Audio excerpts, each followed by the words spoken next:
Oke, dengan Coach Timo lagi, part 2 kita membicarakan faktor-faktor pendukung. Jadi pada saat kita sakit punggung tidak bisa hanya latihan. Jadi latihan itu penting sekali, nggak bisa tidak harus latihan. Tapi ada faktor-faktor pendukung yang juga harus dilakukan. Setiap faktor pendukung yang saya sebutkan di part 1 sangat penting, tolong dilakukan. Anda pasti akan merasakan perbedaan. Di part 2 ini saya akan lanjutkan faktor-faktor pendukung, hal-hal apa aja yang membantu saya dalam recovery saya. Ingat, latihan tidak cukup, harus ada faktor pendukung. Dan jangan gegabah, jangan berpikir, oh saya sudah sembuh, berarti saya sudah nggak perlu latihan atau saya tidak perlu lagi melakukan faktor-faktor pendukung ini. Gitu. Jadi tolong disiplin terus, dan saya percaya Anda pasti akan membaik, sembuh, percaya. Oke, tips keempat. Untuk latihan itu kan butuh semangat gitu ya, butuh semangat. Nah ini gimana caranya supaya semangat? Kalau saya minum kopi. Kopi kan bikin kita jadi energetik, ya, jadi semangat. Atau mungkin green tea, silahkan.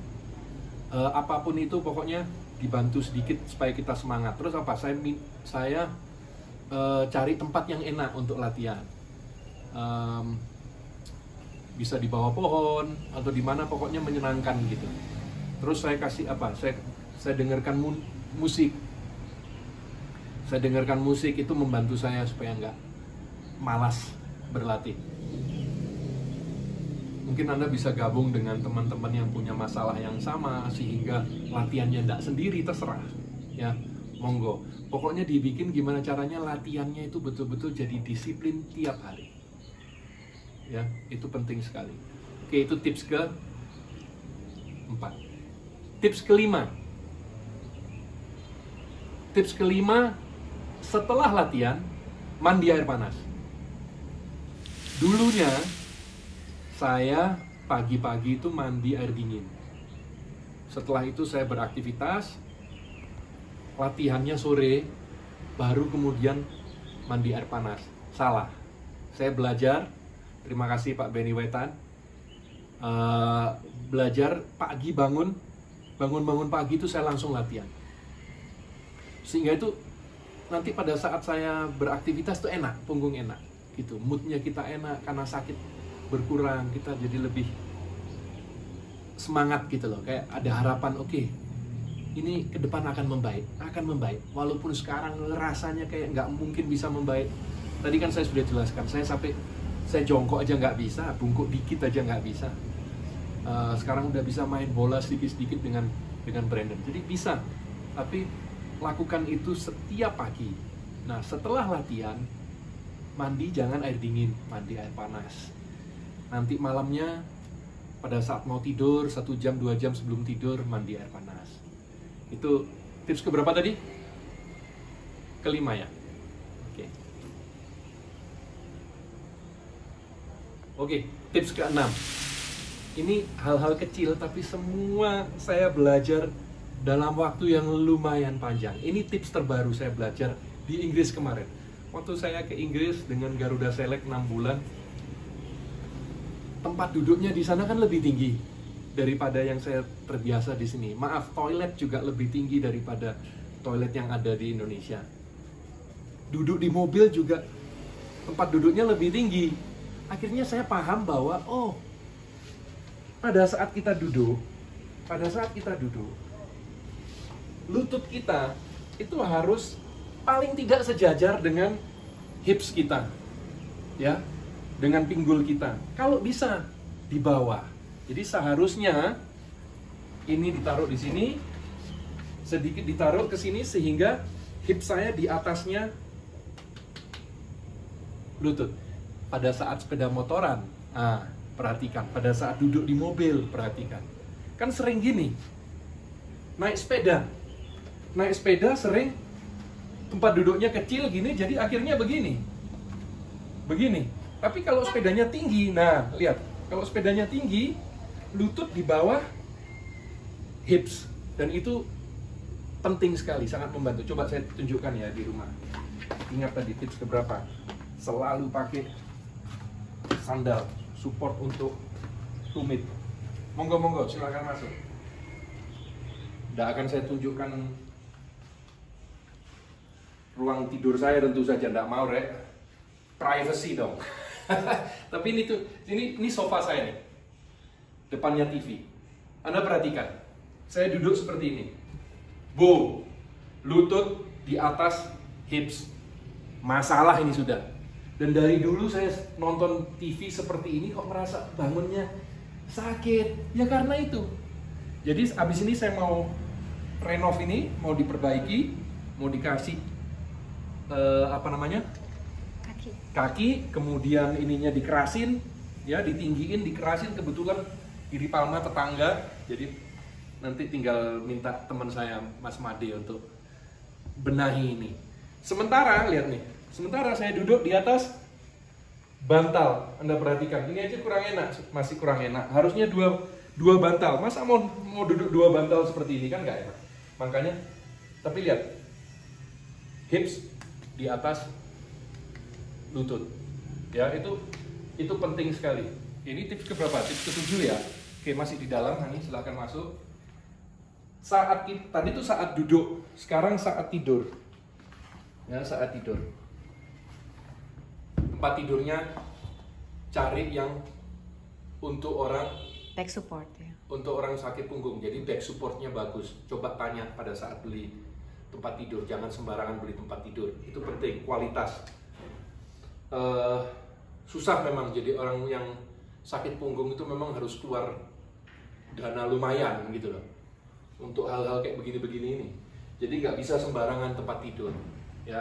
Kemudian pada saat kita tidur, coba perhatikan lututnya kita kasih bantal. Lutut kita kasih bantal, itu penting sekali. Karena ini mengangkat, jadi membuat rotasi di sini sehingga punggung bagian bawah ototnya itu tidak mengeras ya. Jadi lebih santai.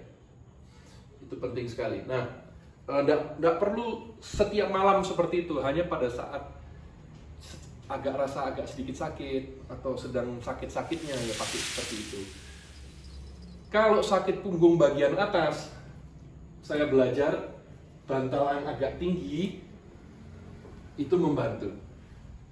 Kalau sakit punggung bagian atas. Nah, terus kalau tidur menyamping gimana? Kalau telungkup nggak boleh. Padahal saya senangnya tidurnya telungkup, tapi nggak boleh. Jadi kepala ke bawah nggak boleh. Ya, karena itu berhubungan dengan postur punggung. Pada saat kita bangun nanti masalah.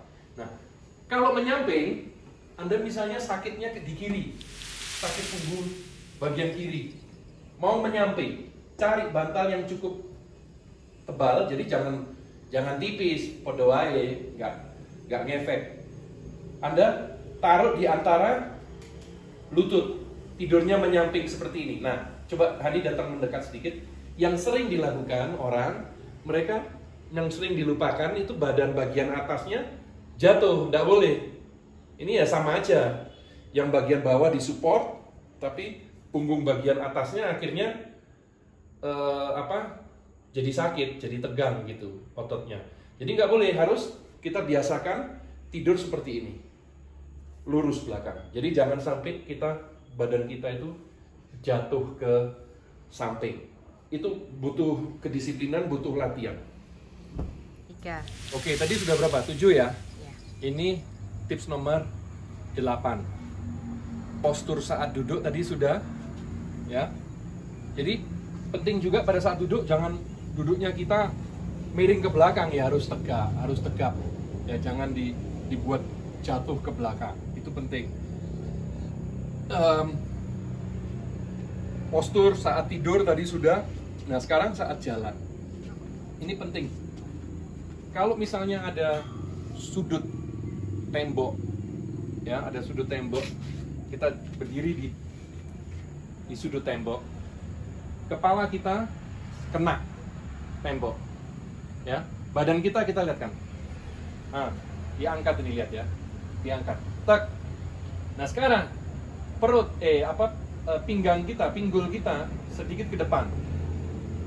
Perhatikan ya. Jadi tulang ekor ditempelkan ke sudut tembok. Kepala ditempelkan ke sudut tembok. Jadi nggak begini ya. Lurus. Postur. Terus kemudian ini. Pundak tarik ke belakang. Itu postur kita. Nah, sekarang begitu lepas akan rasa aneh sekali jalan-jalan dengan model sendiri, kayak orang mau nantang orang berkelahi aja kan gitu. Tapi harus disiplin. Ya memang postur kita, keseharian kita itu harus betul-betul dijaga. Ingat, latihan tidak cukup, harus ditopang dengan kebiasaan kita dalam keseharian kita. Kalau misalnya tidak ada sudut yang bisa kita gunakan, masa sedikit-sedikit ke sudut kan tidak mungkin. Jadi tes kita itu begini, kita gunakan ini. Ini aja, pundak kita diputar ke depan, ke belakang.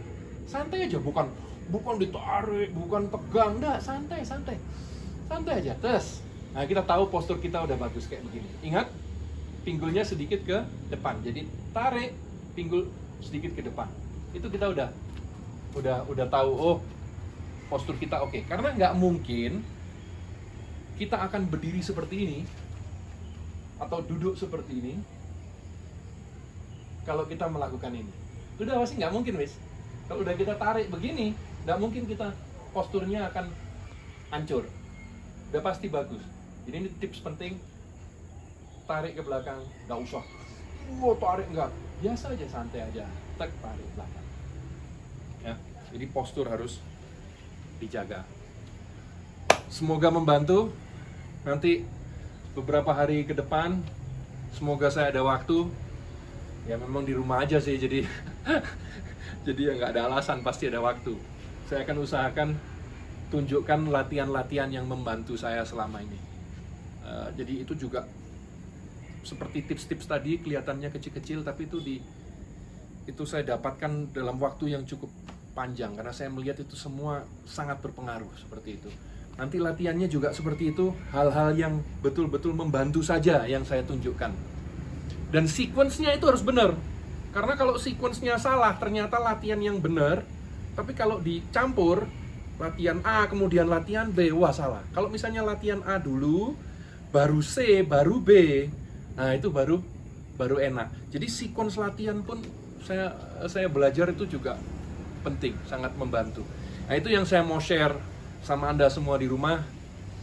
Yang penting Anda berusaha ya, ora et labora, berdoa dan berusaha. Saya harapkan, saya berdoa Anda semua bisa sembuh dari sakit punggung. Tapi ingat ya, sekali kena sakit punggung, jangan sekali-sekali takabur, jangan sekali-sekali bilang oke lah, habis, udah selesai saya, puji Tuhan. Harus disiplin dijaga latihannya, satu, dan faktor-faktor pendukung yang tadi saya sebutkan semuanya. Tolong dilihat part 1, part 2, semua penting, tolong dilakukan. Salam buat semuanya.